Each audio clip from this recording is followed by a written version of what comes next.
warahmatullahi wabarakatuh. Perkenalkan, nama saya Eko Siswanto. Saya berasal dari CGP Angkatan 5 SMK Negeri 1 Bangsri, Jepara. Pada kesempatan kali ini saya akan mencoba merefleksi tentang pemikiran seorang tokoh pendidikan kita yang sudah juga ditetapkan sebagai pahlawan nasional, yaitu Ki Hajar Dewantara.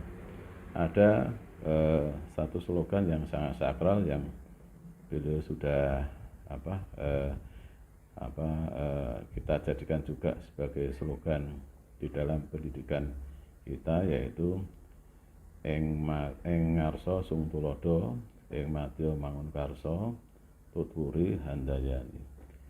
Slogan ini itu artinya adalah di depan itu bisa memberi contoh, di tengah itu harus bisa memberi dorongan, di belakang itu mengikuti, tentu saja mengikuti dan memberi pengawasan gitu ya, dan juga memberi semangat agar apa yang dicita-citakan atau diinginkan itu tercapai sesuai dengan visi dan misinya.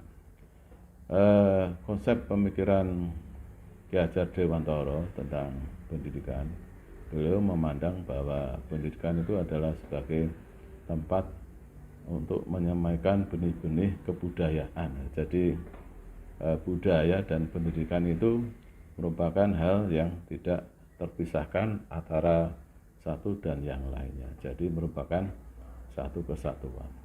Intisari dari filsafat Ki Hajar Dewantara adalah perubahan.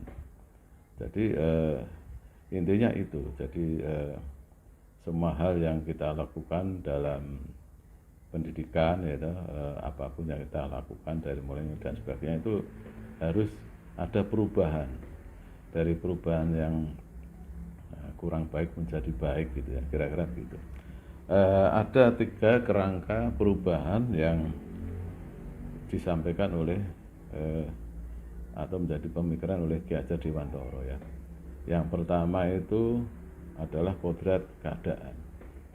Di dalam sebuah konsep pendidikan itu terpengaruh juga sebuah keadaan ya, di mana keadaan itu juga ada terdiri dari kodrat alam dan kodrat zaman.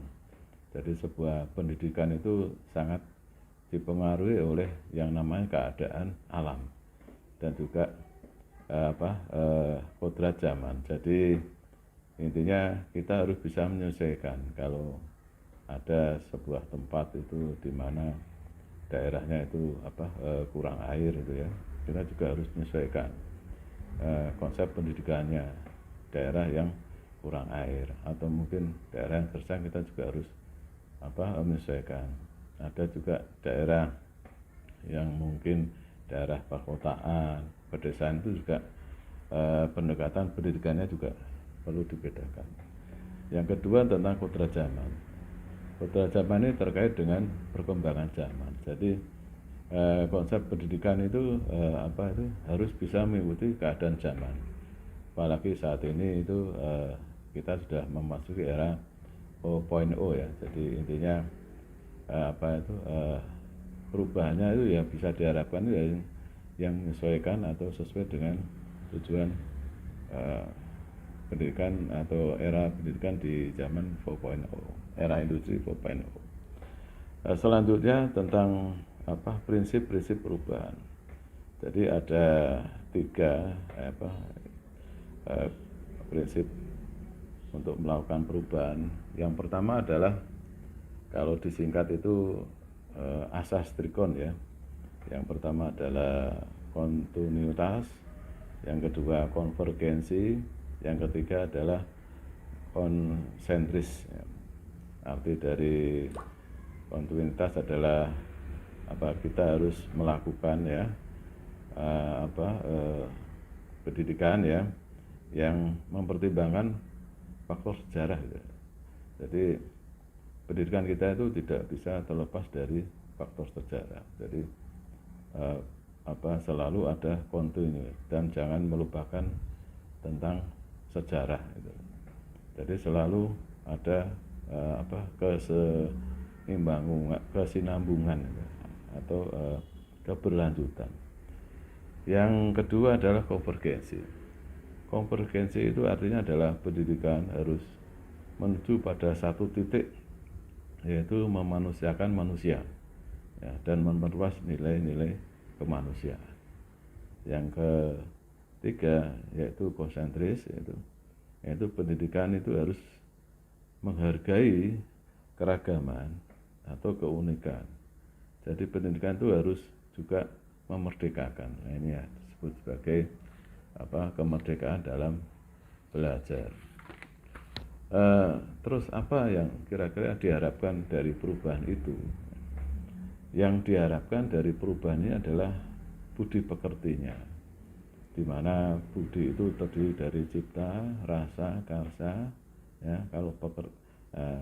Di mana kalau cipta itu adalah bagaimana kita menajamkan pikiran. Kalau rasa itu untuk menghaluskan rasa. Kalau karsa itu untuk menguatkan kemauan. Sedangkan pekerti itu adalah terkait dengan raga. Jadi budi pekerti itu maksudnya adalah pendidikan yang dapat menghasilkan cipta, rasa, karsa, dan pekerti yang baik atau olahraga, tenaga yang atau fisik yang baik. Jadi pendidikan itu holistik, ya. Jadi dan harus seimbang antara fisik dan batin. Jadi harus dibutuhkan keseimbangan secara holistik, gitu. Jadi kalau sudah seimbang, maka akan menghasilkan kesempurnaan budi pekerti, sehingga membawa anak itu pada kebijaksanaan. Nah, itu kira-kira konsep dari perubahan yang diharapkan dari seorang Ki Hajar Dewantara. Ya, kira-kira begitu. Terima kasih. Wassalamualaikum warahmatullahi wabarakatuh.